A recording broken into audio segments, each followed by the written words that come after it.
Good morning student, myself Seema Mishra from Shiv Jyoti educational group Kota. बच्चों, आज हम अपनी कनक हिंदी व्याकरण से पाठ 10 उपसर्ग प्रत्यय और पाठ 11 विराम चिन्ह का दोहरान करेंगे। तो बच्चों, हम देखते हैं पाठ 10 उपसर्ग और प्रत्यय। तो सबसे पहले हम परिभाषा देख लेते हैं। किसी शब्द के पहले लगकर उसके अर्थ को बदलने वाले शब्दांश को उपसर्ग कहते हैं, यानी शब्द के आरंभ में लगकर जो शब्द के अर्थ में परिवर्तन लाते हैं उन्हें हम उपसर्ग कहते हैं। जैसे हम देख लेते हैं उदाहरण के तौर पर, यहाँ दिया गया है मूल शब्द को देखते हैं। मूल शब्द में कैसे आप उपसर्ग लगा रहे हैं वो देख लेते हैं। बच्चों, उपसर्ग में देखिए, जैसे दिया गया है हमें प्रचार, तो यहां हमें प्रचार में मूल शब्द बताना है। तो मूल शब्द हमारा है क्या है? चार। ये तो हमारा मूल शब्द है और इसके बाद हमने जो जोड़ा है, इसके आगे आरंभ में लगा है वो है प्र हमारा उपसर्ग है। तो यहाँ हमने उपसर्ग लगाकर किस प्रकार मूल शब्द में उपसर्ग मूल शब्द में जुड़ा और कैसे वो बन गया? प्रचार शब्द बन गया। यहाँ पर देख लिया, प्र उपसर्ग और चार क्या है? मूल शब्द। दोनों आपस में मिलकर क्या बन गया? एक नए शब्द का निर्माण हुआ। चार में प्र जोड़ा तो हमने क्या बना लिया? प्रचार। ऐसे ही और देख लेते हैं उदाहरण, जैसे अ हमारा क्या है?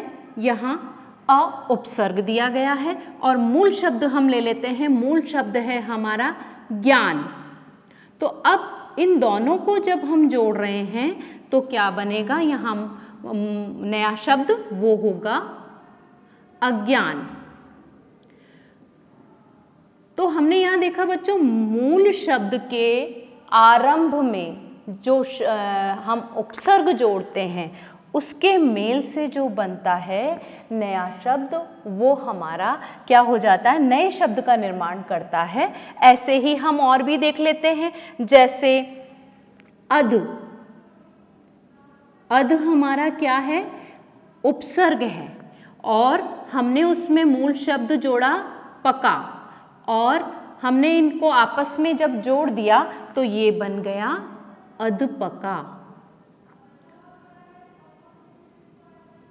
और इस तरीके से बच्चों क्या होगा?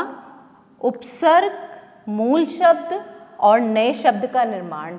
ऐसे ही हम और भी देख सकते हैं, जैसे हम ले लेते हैं कू जो है हमारा उपसर्ग दिया है, हमने इसमें पात्र क्या जोड़ा है? ये हमारा मूल शब्द है और ये जब आपस में मिले तो ये बन गया कुपात्र।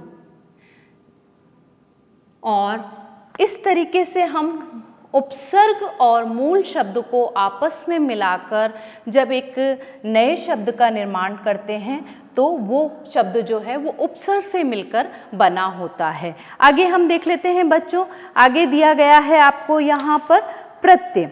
उपसर्ग तो आपने देख ही लिया कि उपसर्ग जो होते हैं वो आरंभ में लगते हैं। ये चीज़ ध्यान रखनी है कि उपसर्ग आरंभ में लगते हैं और प्रत्यय जो है वो अंत में लगाए जाते हैं और उसके अर्थ में बदलाव लाते हैं। तो हम कुछ प्रत्यय भी देख लेते हैं उदाहरण में।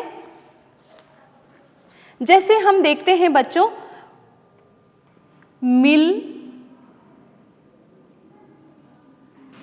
धन, आवट। अब यहां आप देख रहे हैं कि मूल जो शब्द है वो हमारा क्या है? मिल। तो ये हमारा मूल शब्द है, ठीक है। और इसमें आवट क्या है? यहाँ आवट जो है ये प्रत्यय है और ये कहाँ लग रहा है? ये पीछे जुड़ रहा है और इससे बनने वाला जो शब्द है वो है मिलावट। तो प्रत्यय पीछे लगाए जाते हैं, उपसर्ग आगे लगाए जाते हैं। ऐसे ही हम देखते हैं, जैसे पढ़ना। अब पढ़ना हमारा मूल शब्द है और हमने इसमें क्या जोड़ा, इसमें हमने प्रत्यय जोड़ा और इससे बना हमारा शब्द है पढ़ना, धन प्लस का निशान, धन आई, तो यहां बन गया पढ़ाई। इसी प्रकार हम देख लेते हैं मानव।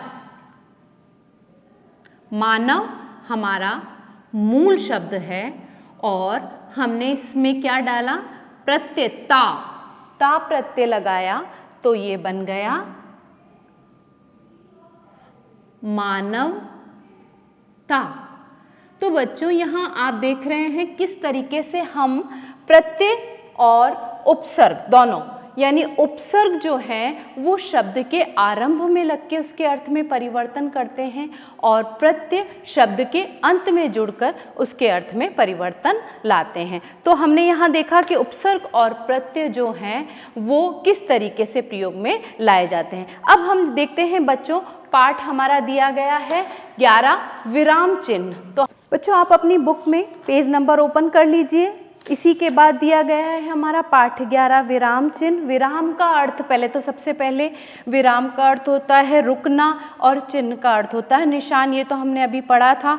और बोलते समय हम अपनी बात को समझाने के लिए बीच में हम थोड़ा सा रुकते हैं, लेकिन लिखते समय हम जिन चिन्हों का प्रयोग करते हैं वो हमारे विराम चिन्ह कहलाते हैं। तो इसकी परिभाषा, लिखते समय वाक्यों में रुकने के लिए लगाए गए चिन्हों को विराम चिन्ह कहते हैं। तो बच्चों पहले तो मैं आपको बता दूं कि कुछ विराम चिन्ह यहाँ दिए गए हैं। जैसे आप सभी जान रहे हैं पूर्ण विराम, आप सबको पता है पूर्ण विराम का प्रयोग हम कहाँ करते हैं और कब करते हैं। शब्द वाक्य के अंत में हम पूर्ण विराम का प्रयोग करते हैं।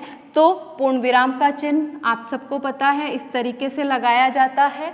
और उसके बाद आता है हमारा अल्प विराम। अल्प विराम यानी कि थोड़ा सा रुकने के लिए जहाँ हम इस चिन्ह का प्रयोग करते हैं उसे हम अल्प विराम कहते हैं। ये हमारा अल्प विराम है। कुछ चिन्ह हमें और समझाने के लिए दिए गए हैं तो उन्हें भी देख लीजिए। प्रश्नवाचक, ये तो नाम से ही पता चल रहा है, जहाँ हम प्रश्न पूछने का कार्य करते हैं वहाँ हम प्रश्नवाचक चिन्ह का प्रयोग करते हैं। तो आप सभी को पता है प्रश्नवाचक चिन्ह किस तरीके से प्रयोग में लाया जाता है। और विस्मयादि सूचक, विस्मयादि सूचक चिन्ह, ये भी हमारा, इसे हम किस तरीके से प्रयोग में लाते हैं, ये हमारा विस्मयादि सूचक चिन्ह है। तो बच्चों यहाँ कुछ चिन्ह जो दिए गए हैं वो तो हम सभी जानते हैं कि हमें कैसे इन्हें प्रयोग में करना है।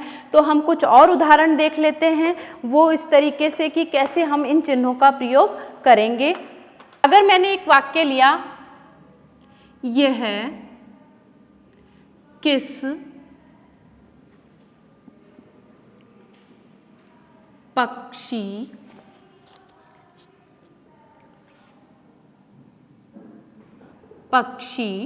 का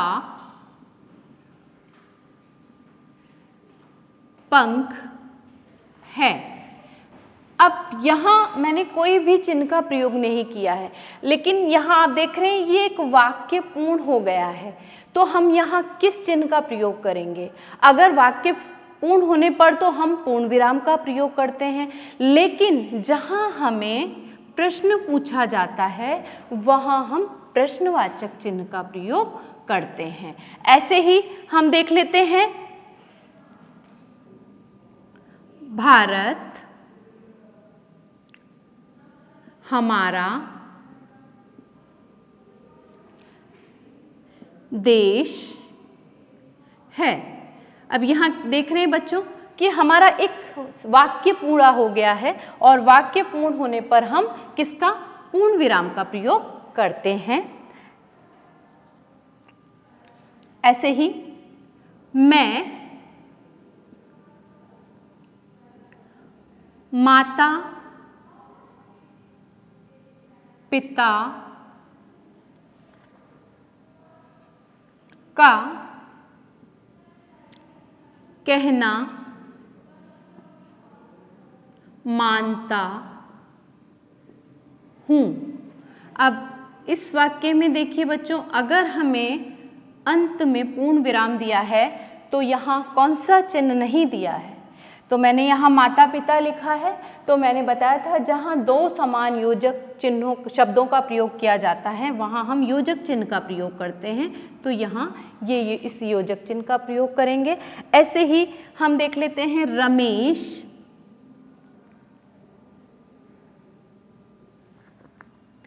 उमेश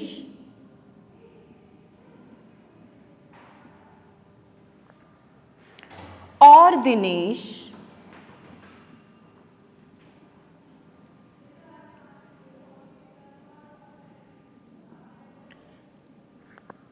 घूमने गए। इस वाक्य में बच्चों क्योंकि मैंने पूर्ण विराम का प्रयोग किया है लेकिन मैंने किस चिन्ह का प्रयोग नहीं किया है, रमेश उमेश, क्योंकि यहाँ हम थोड़ा सा रुक रहे हैं इसलिए यहाँ हमें अल्पविराम चिन्ह का प्रयोग करना है। तो बच्चों आपने देखा कि किस तरीके से हम इन चिन्हों का प्रयोग करते हैं और किस तरीके से हमें ये ध्यान रखना है कि चिन्ह हमें वाक्य को पढ़ने के बाद सही रूप से लगाना है।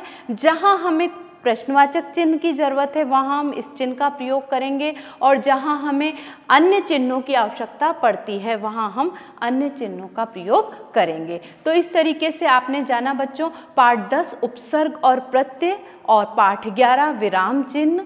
धन्यवाद।